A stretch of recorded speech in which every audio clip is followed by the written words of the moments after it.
Do you like weird synergistic ways to win your next match at Friday Night Magic? Well, then you're in luck, because today we're going to cover just that in a series I like to call Game Winning Jank. So without further ado, have you sit back, relax, and let's get into it.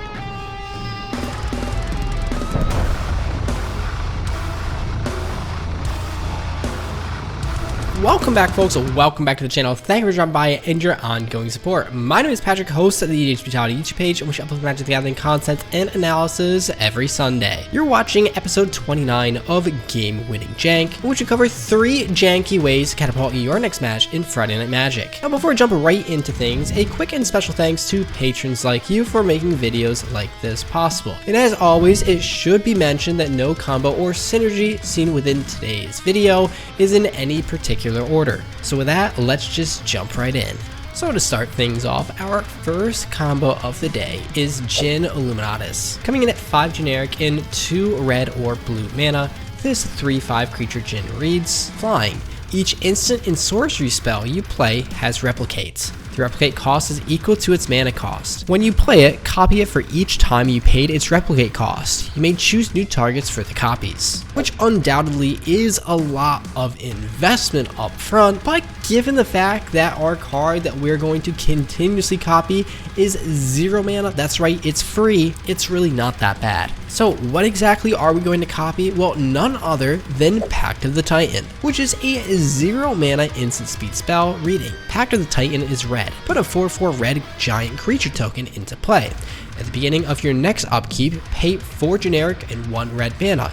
If you don't, you lose the game. So how exactly does this work? Well, it's simple. If a replicate cost is equal to the card's mana cost and we can copy it however many times we pay that cost, we can do this an infinite number of times with Pact of the Titan being 0 mana. Because 0 times infinity will always be 0, which in turn would result in an infinitely large board of 4/4 red goblin creatures. Of course, as well as infinite lose the game triggers on the next turn. What? But as long as we have a haste enabler, that doesn't matter so much. Our next combo of the day involves an Eternity Vessel, which is a 6 generic artifact that reads, Eternity Vessel enters the battlefield with X charge counters on it, where X is your life total. Landfall. Whenever a land enters the battlefield under your control, you may have your life total become the number of charge counters on Eternity Vessel, which is a perfect setup for cards such as Dismantle. Dismantle is a cheeky sorcery speed spell for 2 generic and 1 red mana stating, destroy target artifact. If that artifact had counters on it, put that many +1/+1 counters or charge counters on an artifact you control. Now, I'm sure most newer players are like, oh my gosh, this is a perfect target for a big artifact creature, making them even larger. Well, not quite, because if we take the Dismantle and target our Eternity Vessel, and drag on all those counters onto another artifact spell, such as Darksteel Reactor, we can just win. Because Darksteel Reactor is a 4 generic artifact spell reading. Darksteel Reactor is indestructible. At the beginning of your upkeep, you may put a charge counter on Darksteel Reactor. When Darksteel Reactor has 20 or more charge counters on it, you win the game. And what's so special about this is it's not an upkeep trigger to check for when you win the game. In fact, you win as soon as it has 20 counters on it. And with high life total like you have in EDH, well, it's pretty easy to get there. Of course, you can do a more boring strategy such as Proliferate, but why not be unique and flashy at the same time?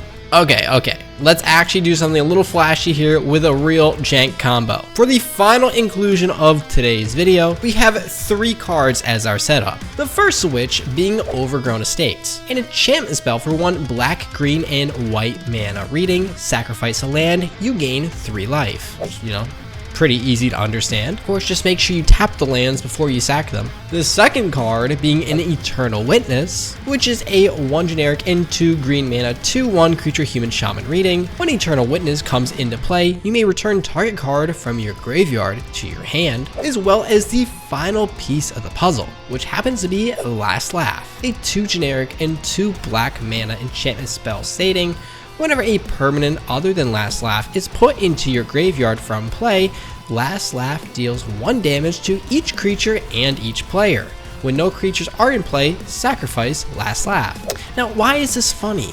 And why does this work? Well, I'll tell you.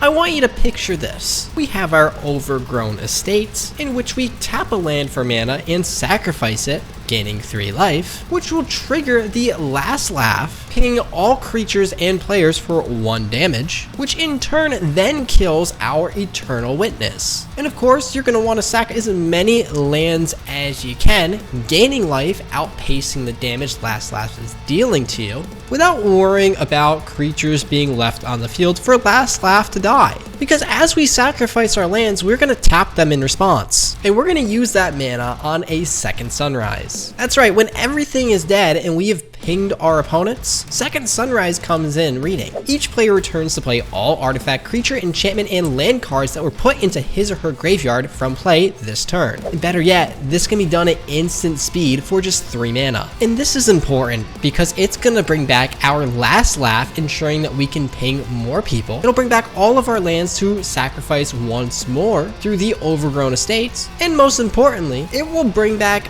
everyone's creatures as well as our Eternal Witness, which is honestly needed because the Eternal Witness will fetch us our second sunrise again, ensuring that we can continuously loop this combo. The results? Well, it's simple. Near infinite life, near infinite damage, near infinite board wipes, near infinite reanimation, and near infinite laughs. Now, of course, this whole combo does fall apart if your opponents have some pretty nasty ETB creatures, thus warranting a spot on game-winning Jank. So what do you think? Do you enjoy the combos listed within today's video? Let me know down in the comment section below. I'm so very excited to finally be making uploads once again. I've missed it. Honestly, I really have. We've got a lot of exciting plans in the future, as well as a full revamp to my Patreon page, which we'll go in depth with in the coming week or two, as well as new deck techs on the horizon. So yeah, that's gonna do it for the recording. As always, if you want to stay tuned for future videos here on the channel, make sure you like, subscribe, and hit the bell down in the bottom right hand corner of your screen. So that being said, my name is Patrick, host of EDH Brutality. I thank you for watching, I hope you enjoyed,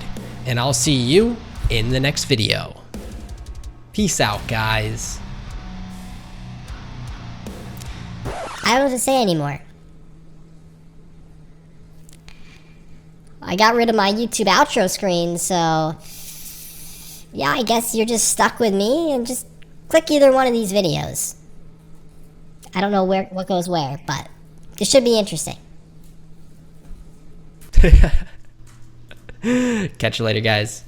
I'm out.